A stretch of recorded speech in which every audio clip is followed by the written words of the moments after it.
if we could maybe share some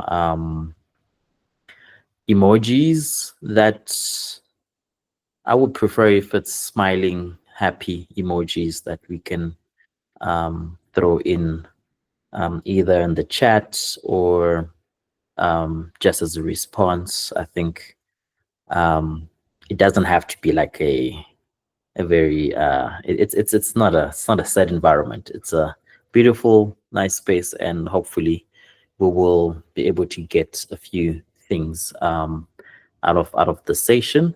It's our first one as an organization, as MindCiti, and we're looking forward to having a few of them next year, especially that will be themed, and that will cater for different people. And you are more than welcome to be part of our mailing list and attend to the other ones.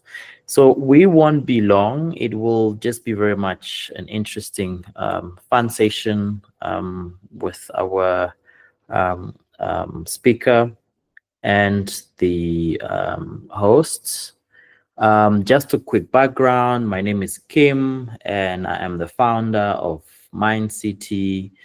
And MindCiti, in short, it's mainly a well-being platform which allows for anyone that needs to have support, assistance, well-being assistance, and readiness as well.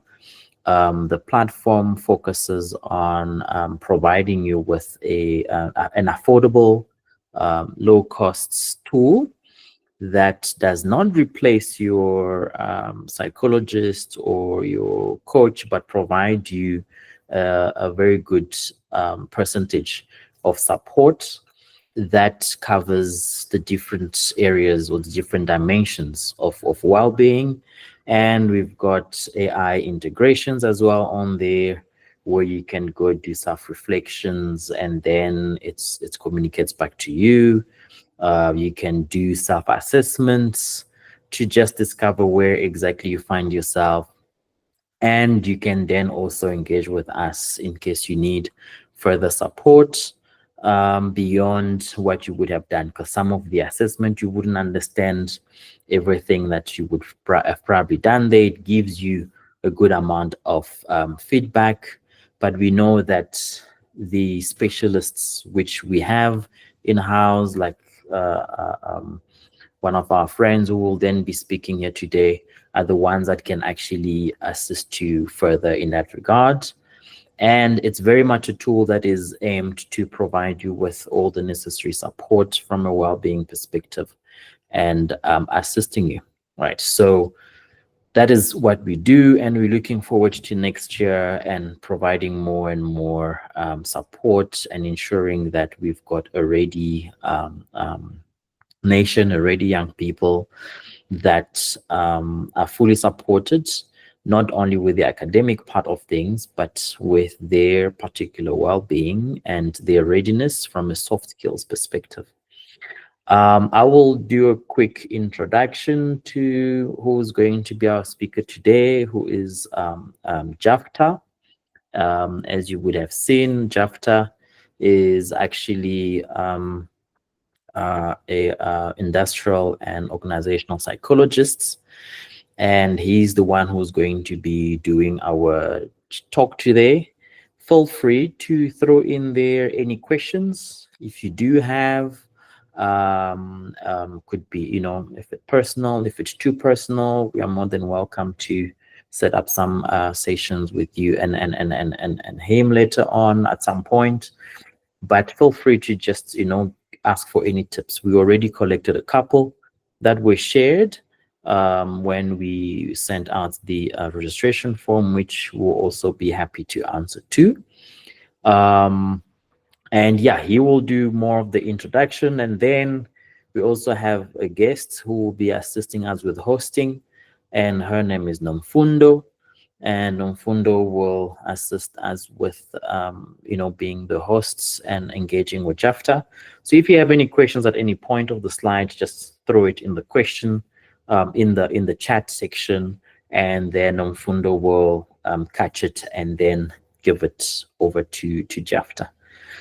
Right. So yeah, looking forward to this, Japhta. I will stop sharing and then you can take it away. All right. Good evening, ladies and gentlemen. Kim, just before you leave, I would like to ask you to share the screen from your side. Okay, hold on. All right. Welcome, everyone. My name is Japhta Mashotela, industrial and organizational psychologist. I'm very much excited to see you and to share some knowledge and experience with you. All right, as Kim is busy sharing the screen from his side, so I'd like to say to you, we are heading towards the end of the year, and I think most of us are very much fascinated, and at the same time, you know, feeling conflicted in a way that you are like, okay, it's towards the end of the year. How much of the things that I wanted to achieve did I really achieve? But at the end of the day, the end of the year is here. We need to make peace with that. So you will notice in terms of the presentation, I used an analogy of, or I made reference to final exams. So that is actually to try and condition our thinking in terms of the final exams, where all of us, most of us at some stage, you went through schooling, and there was a point where everything goes smooth, everything, it's nice, we're enjoying being there.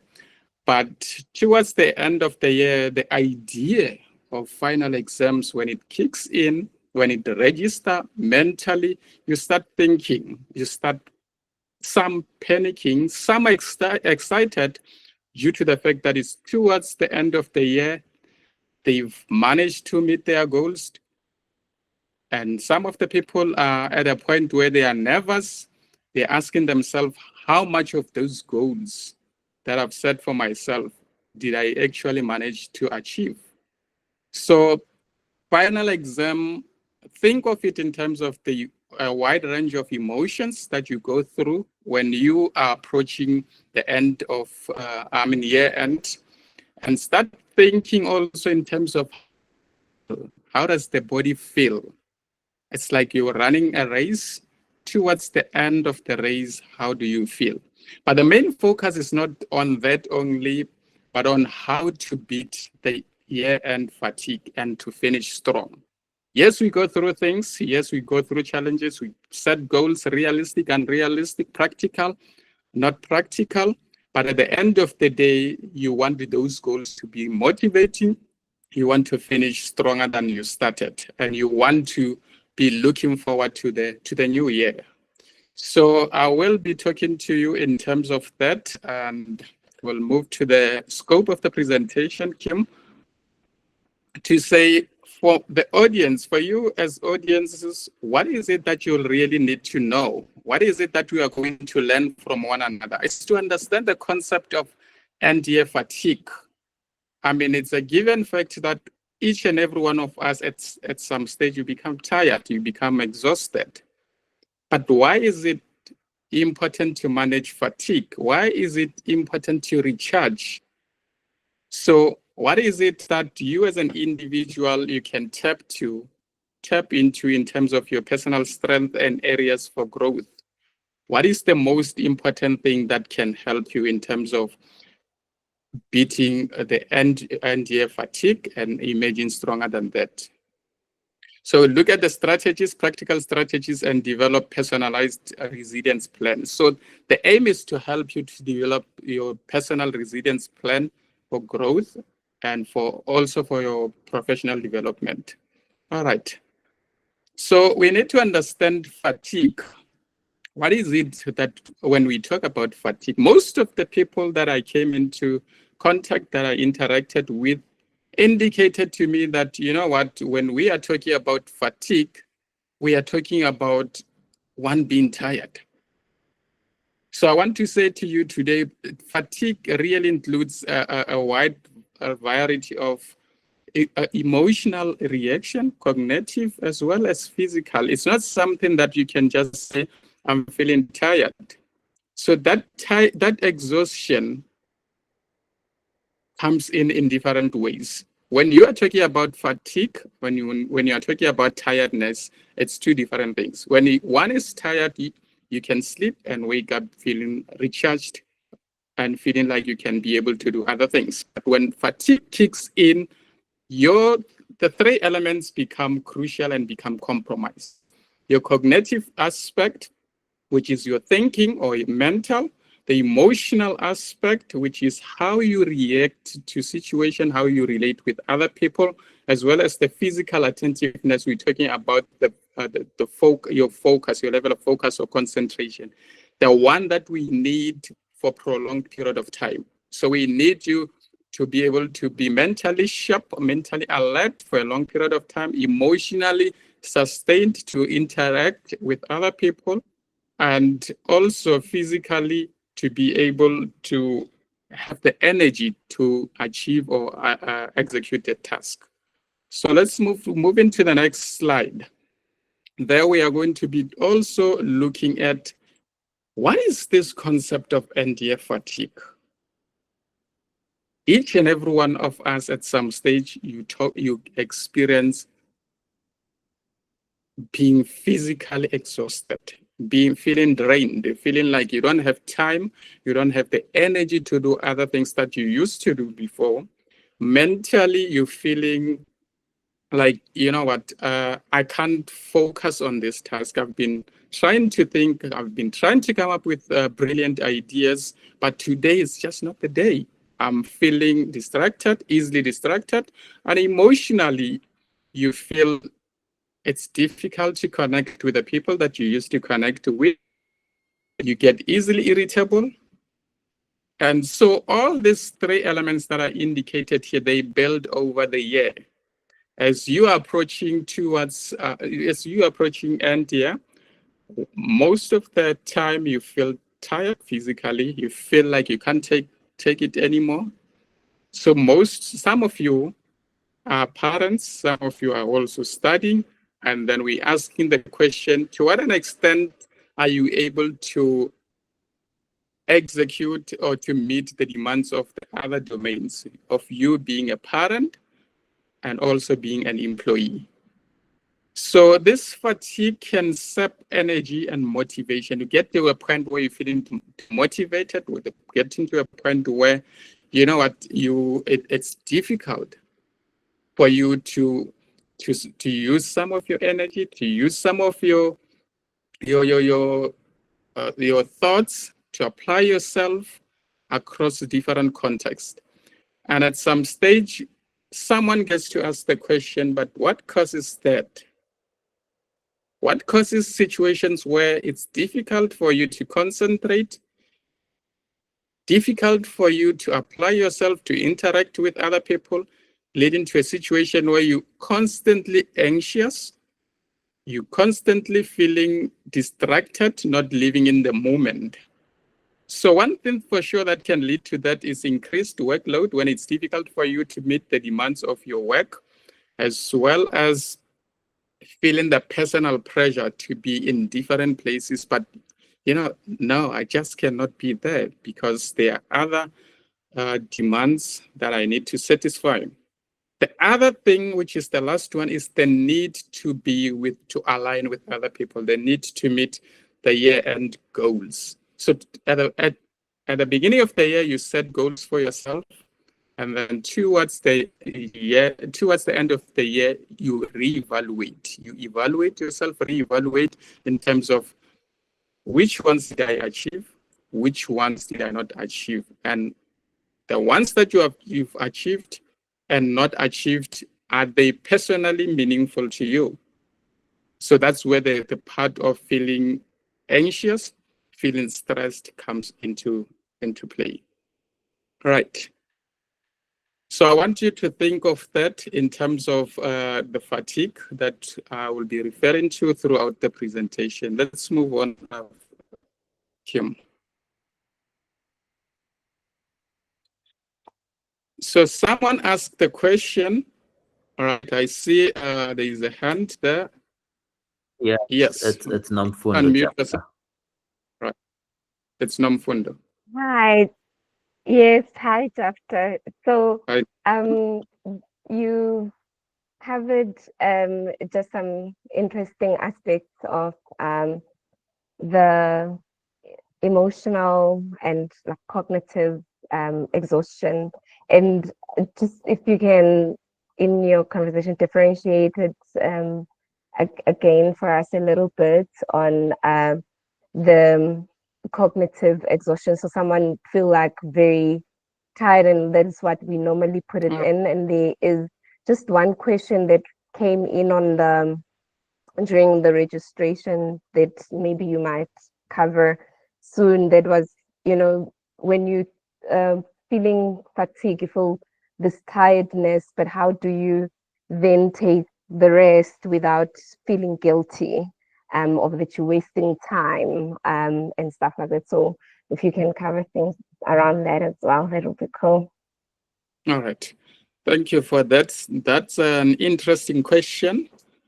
All right, I'll focus on the three elements that you indicated, the question around differentiating the three components, physical, mental, as well as emotional.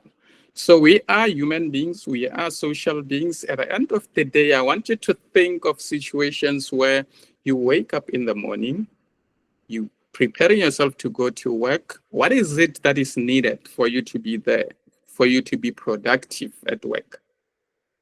Similarly, you're waking up, it's weekend, you're waking up, you're going to a function, social function, and you are invited there, and you want to look the part, you want to be there.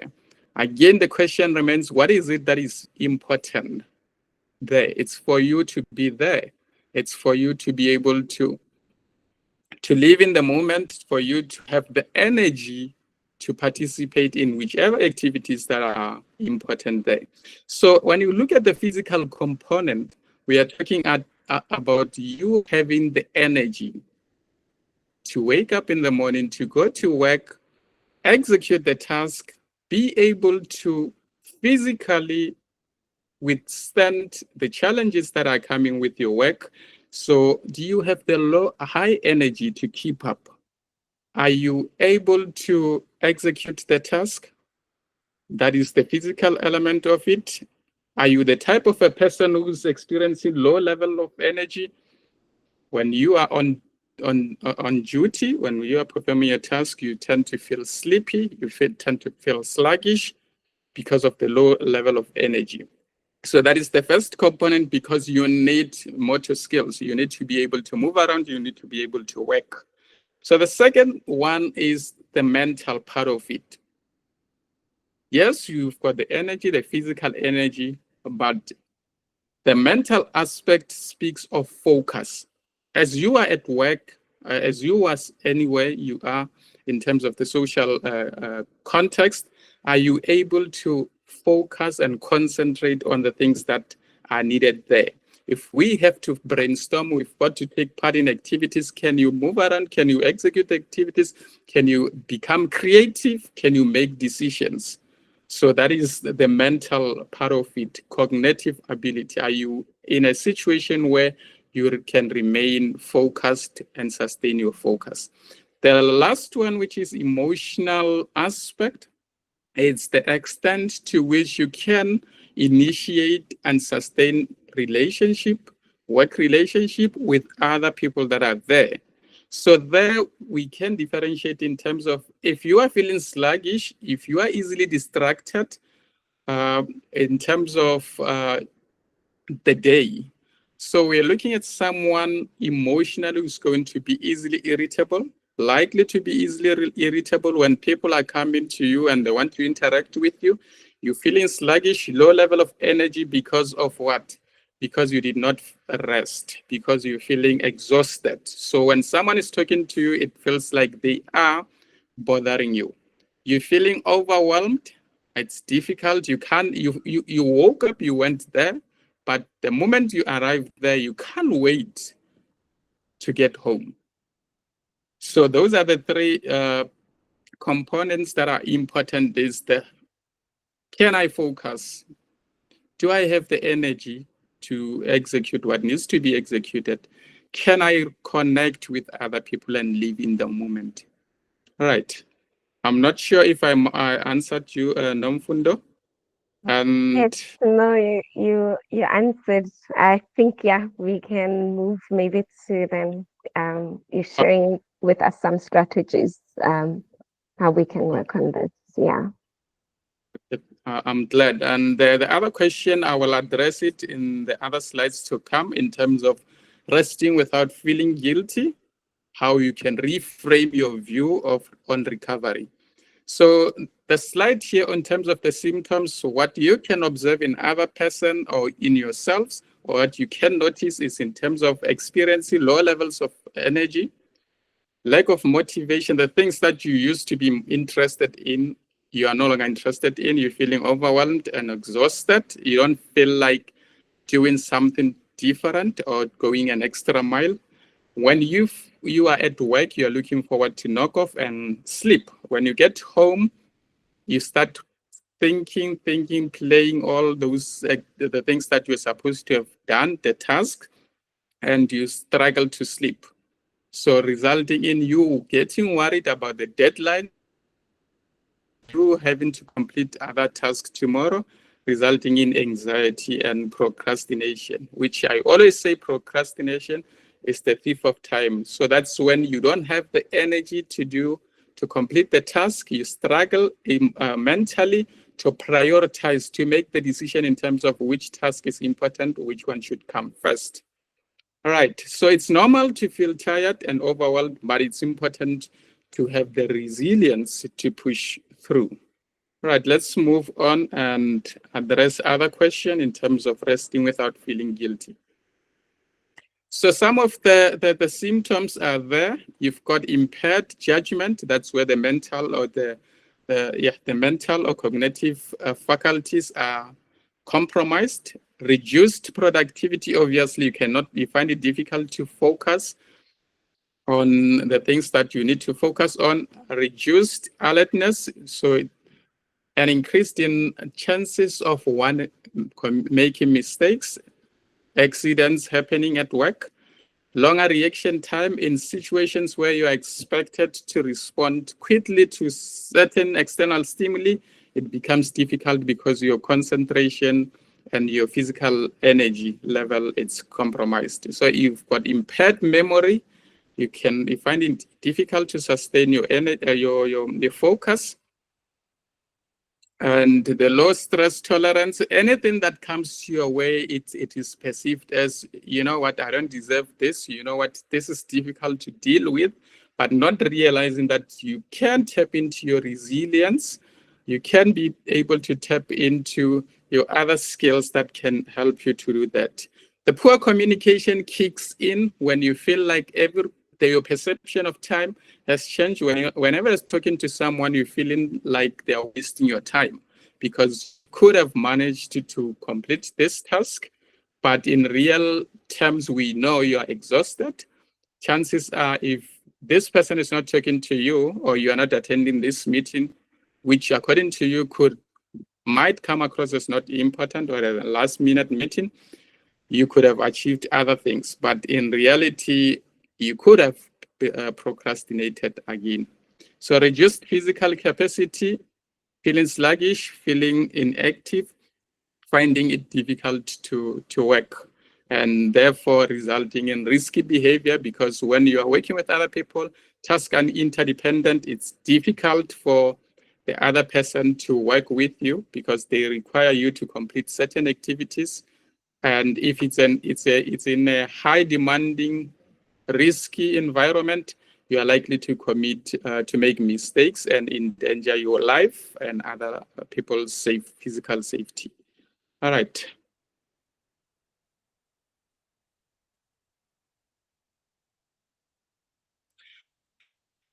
Right. I would like us to do a personal reflection on our resilience. There I'm talking about the skills. Let's reflect back when you were starting the job that you are currently having.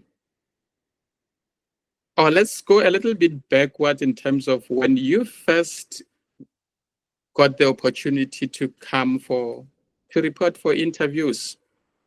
Think of how you presented yourself.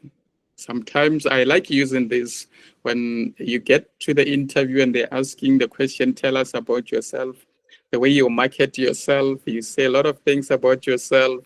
And one particular aspect that I like to reflect on is when someone says, I'm a hardworking person, I can disciplined, I can work under pressure, I can do things, I can perform tasks under pressure and stuff like that. And give it some time. When fatigue kicks in, then we ask him the same question. I always say, can we go back? If we were to record the interviews, can we go back and see if we are still the same person? Or if we marketed ourselves the same way we are actually performing on the task, on the job. So I want you to think of yourself when you started on that particular job you are currently. Think of the situation, difficult situation, write it down, describe how you addressed it. It's your first time at your workplace, you're meeting some colleagues for the first time, and you keep on being given lots of tasks to a point that you realize some of these tasks, it is going to be difficult for me to complete them. The deadlines are within a week. So you've got 3 taskings. It's a lot of work to do. You can't complete them before the end of today, and it's required tomorrow. If any one of you can share with us if they've been in that situation, how did they manage it? And what lessons did you learn from that? All right, let's talk.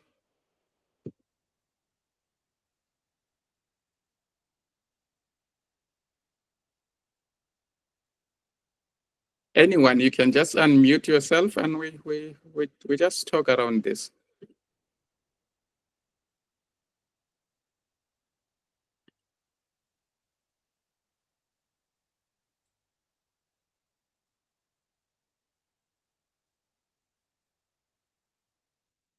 So I was giving people a chance, so maybe if people do not want to unmute, they could perhaps even text on the chat. Yeah. But I still, after that question, that thing of I work well under pressure, a lot of people say it, and then when the pressure comes, then you're like, I wasn't talking about this kind of pressure. But you try and push through, right? Because the pressure is there, and you want to not slack, not present yourself as slacking.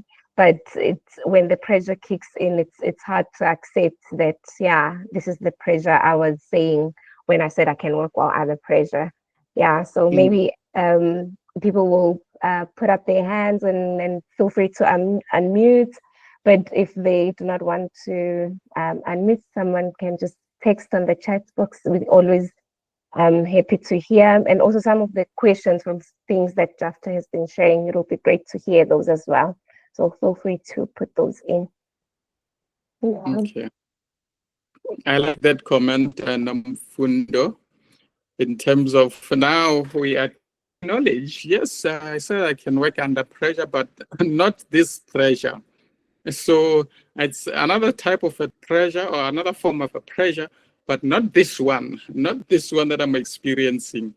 All right.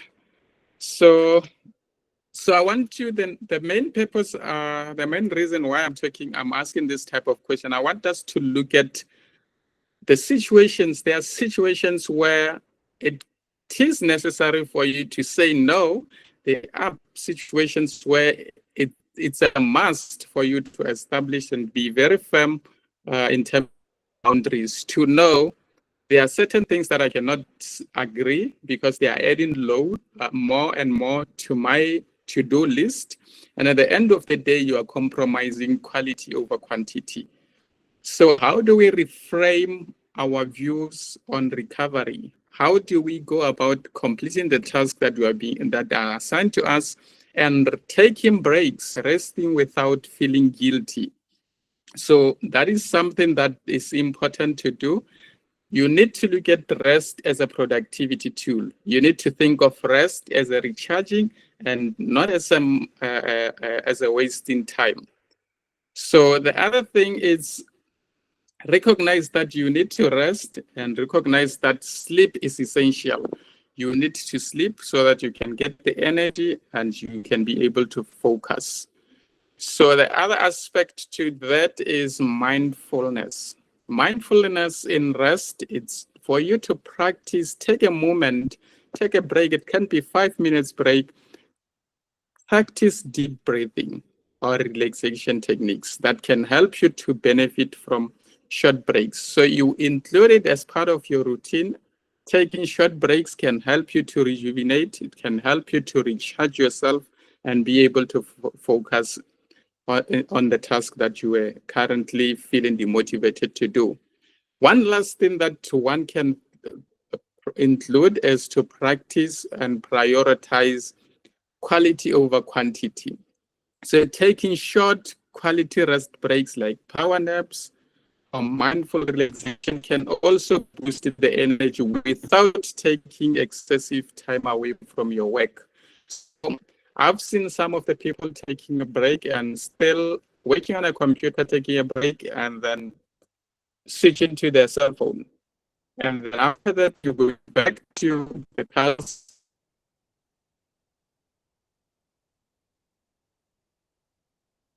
on the computer screen. So which can also mean, okay, yes, you've disengaged from that, but your eyes are still straight. You are still sitting down. It means now you've been engaged in sedentary behavior. So in actual fact, it becomes a little bit to really recognize that this is a break, this is a rest. So it's still taking it as my body, it's under strain. And my mind is also still doing the same thing over and over. All right, let's move on. We'll monitor the questions in the chat.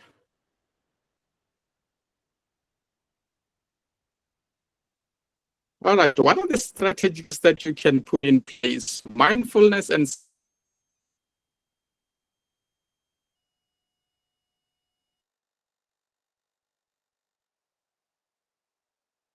longer living in the present, I'm struggling to sustain my attention.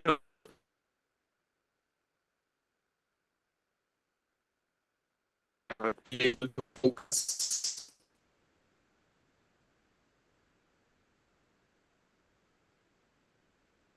So one can help you in terms of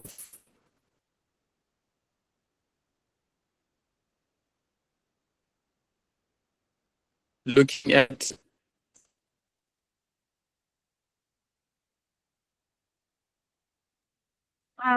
Sorry, I was struggling to hear Japhta. I believe it's his connection on his side.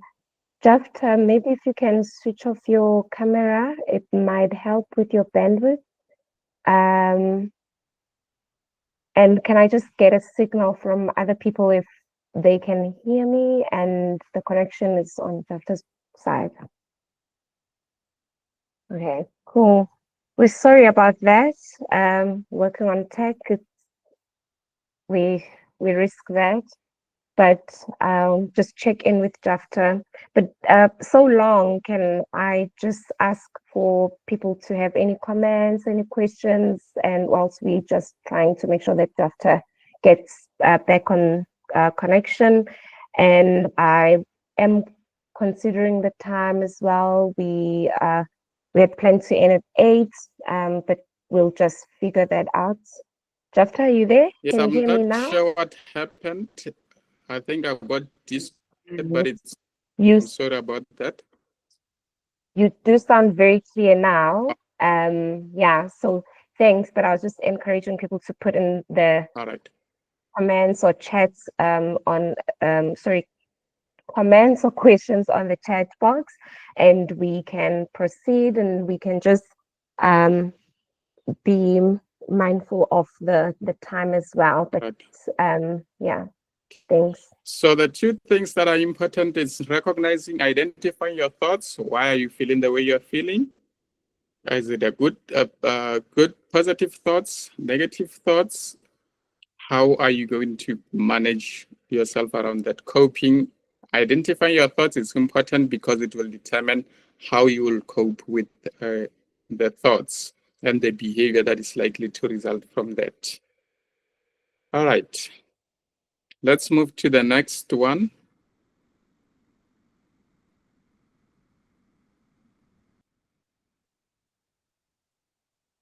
Okay, the other one is strategic rest and recovery, taking some time off. So sometimes it's difficult to take time off because some of the people who are task-oriented, who are hardworking, it becomes difficult for them because they're feeling guilty. Sometimes you've got a lot of work to do to a point that when you take time off, you're feeling guilty. So what is it that you can do? You can focus on the bigger picture in terms of taking a break. You take a break, you focus on the bigger picture. Which task needs to be completed when? So you need to always remember taking a break, it will help you to refocus, and it's essential for your overall productivity and long-term performance. The other one is to set clear boundaries with your team. If you're working with a team of your team, set clear boundaries, communicate plans for time off, prepare handovers, and remember that well-rested employees are more valuable to the team than the one that is not. Then the last one is to replace the guilty with self-care. This is when you remind yourself that rest prevents you from experiencing burnout, and it improves your mental resilience.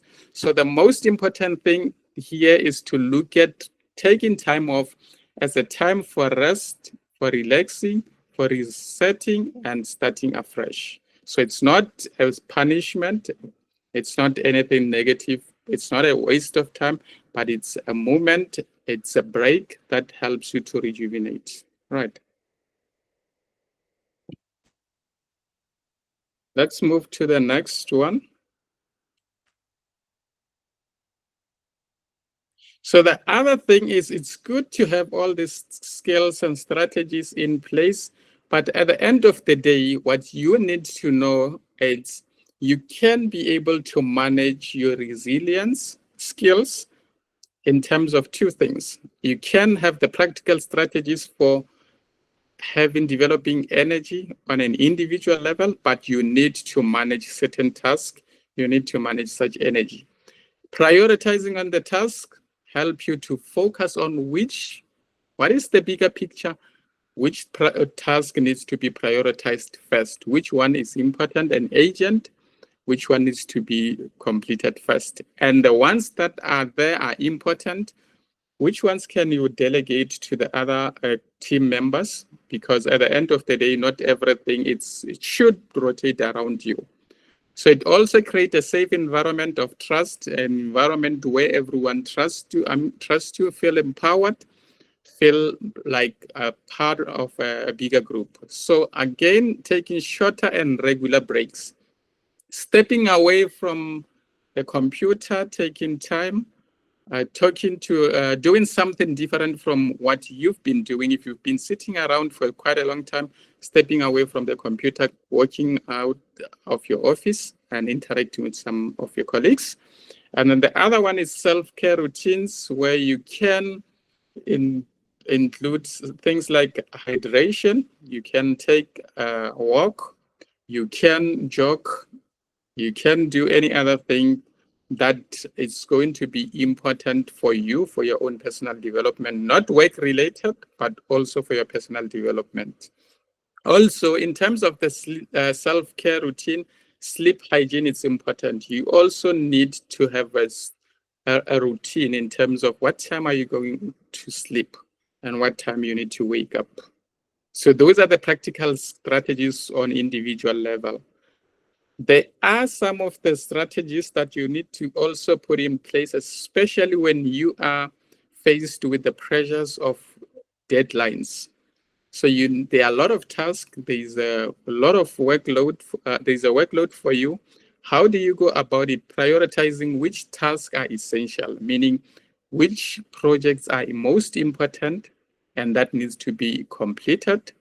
And how can you streamline efforts? Streamlining efforts, it means tapping into the different skill sets of your team members, knowing their strength and being able to delegate in line with that. Also, planning realistically, meaning you set achievable personal as well as professional goals or work-related goals, and avoid overloading your team members or avoid overloading yourself. So you know the SMART principle. So you need to set goals that are in line with the SMART principle. Then the other one is to balance work with celebration. It's not always work, like most of the people approach tasks.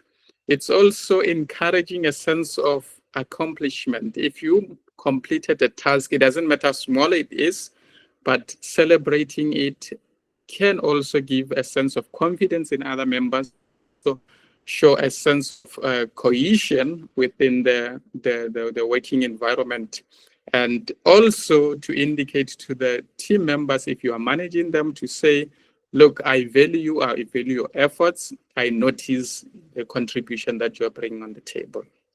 So management is key in terms of this. All right, let's move on.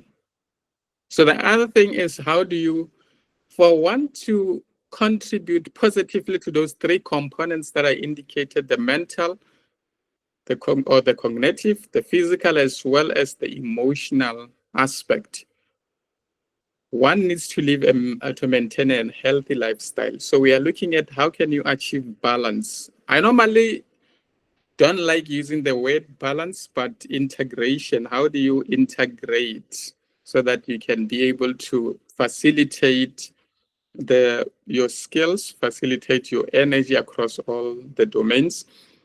Regular exercise can help you. When most of the people exercise, it helps in terms of reducing stress. It helps in terms of relaxing the muscles. And, you know, sometimes you sit for too long, 8 hours, 7 hours, and you start experiencing muscle tensions. So physically, your body is strained. So also, in terms of what is important is eating healthy.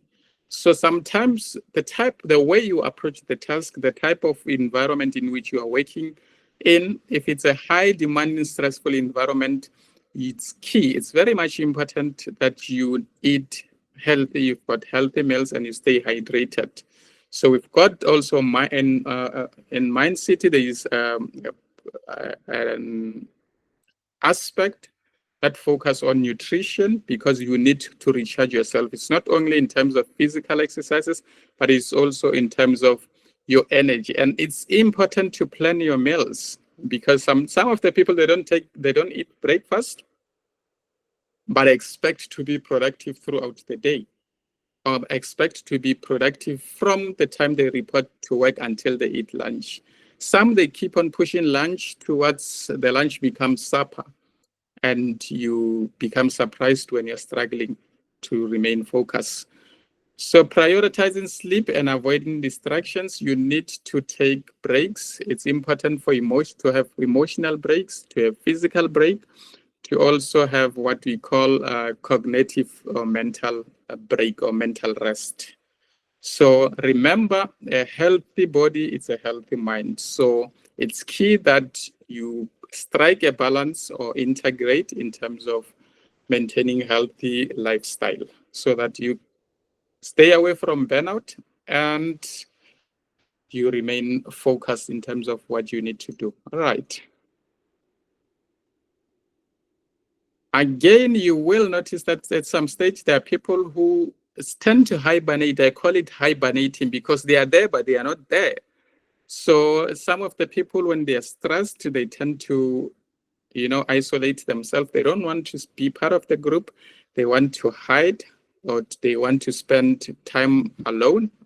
So you also need to know that when you are working with other people, building positive relationship is important. And when you are overworking yourself, not taking breaks, you are not only doing injustice to yourself, but also compromising the productivity and the job performance of your colleagues or your team members. Because remember, if you overwork yourself, you don't take break, you become exhausted.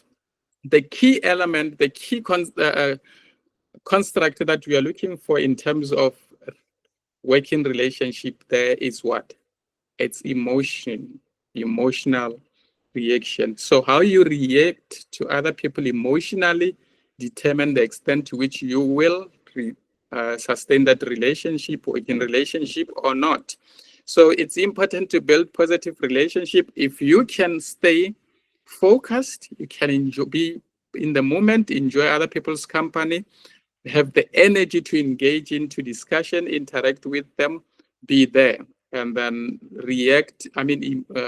emotionally connect with them, and don't feel like they're wasting your time. Reach out. It's important to reach out if you need help so that other people can see that you value their inputs, you value their contribution, and to speak.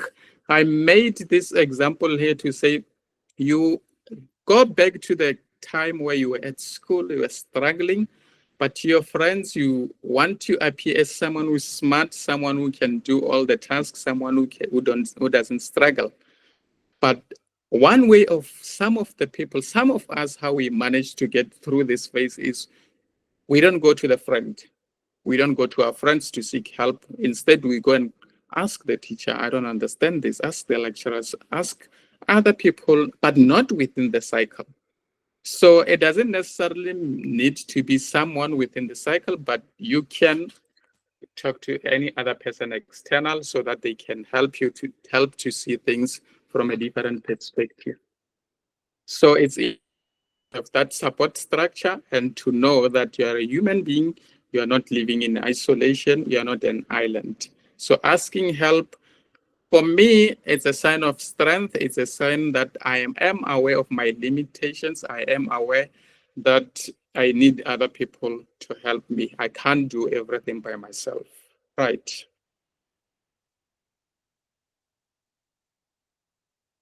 All right. At the end of the day, what is most important is encourage time off without feeling guilty when you are working within the teams. Those are the team-based strategies. You can encourage time off without feeling guilty. So within the team context, the members need to be supported to take time off. You can include the skeleton or the rotational basis. You can also promote open communication where you foster a culture of where employees feel safe. They can be authentic about how they are feeling. If they are stressed, if they are tired, they can be able to tell you. Also fostering collaboration where you can organize tasks so team members can share the load and reduce pressure on the individuals. So you always remember what is at stake, your mental health, your future, and your goals.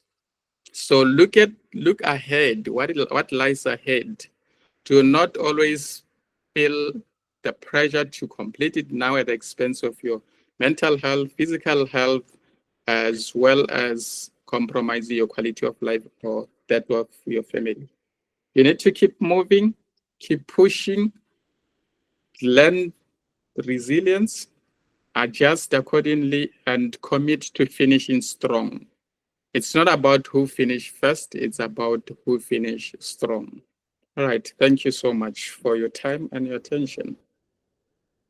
Any question? Thank you very much, Thanks, Japhta. Pastor. So you've got some questions for him?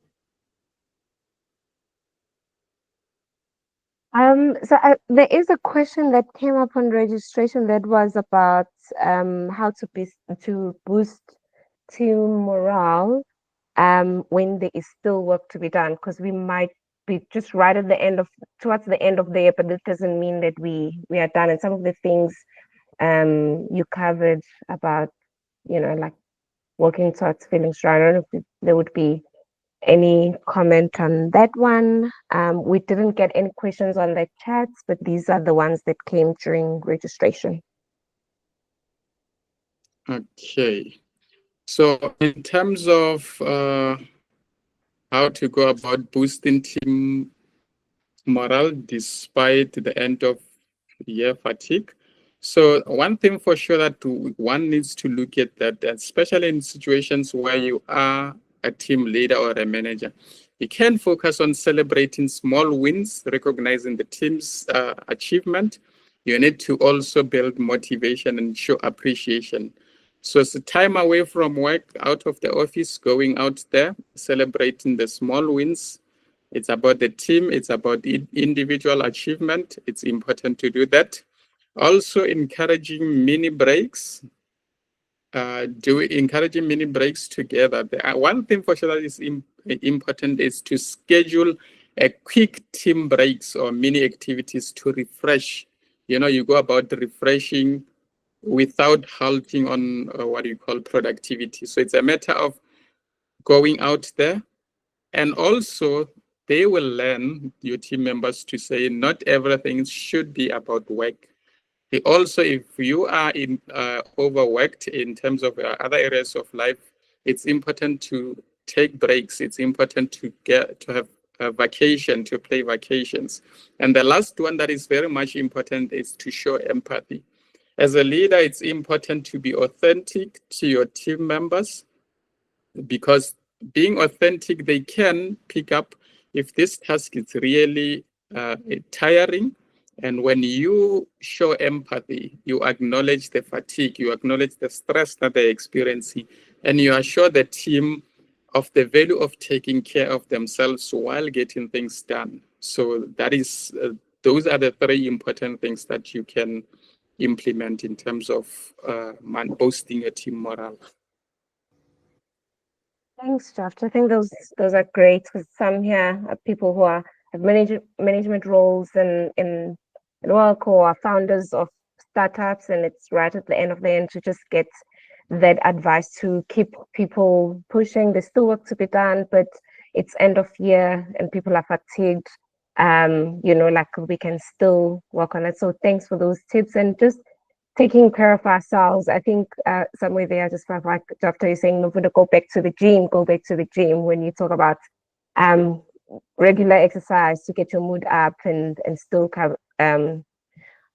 keep going. So thanks for that. And I hope everyone got in some nuggets on things that they're going to work on. It's always great to engage with you, or to see you attending these sessions. Over to you, Kim. Okay, thank you very much. I know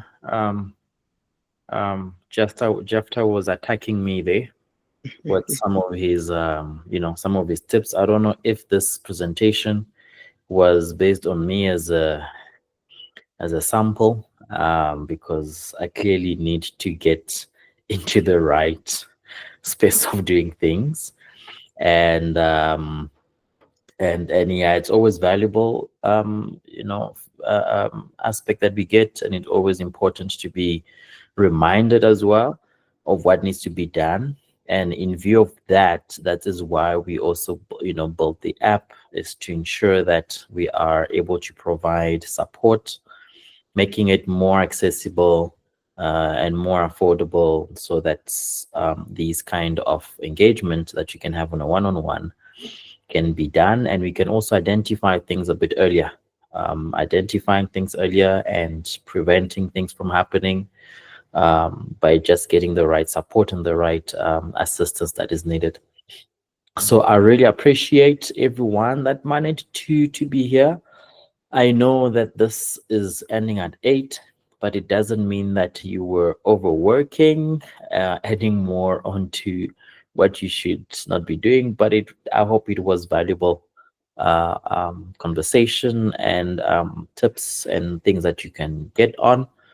And for the next one, we would be happy to have everyone else, your friends, family. This will be available on our YouTube page as well. And then it will also start coming in into the app, so that you can always revisit it, and also share with anyone that might need it. But with that, I really appreciate. Thank you very much, and may you guys have a good evening. Thank you.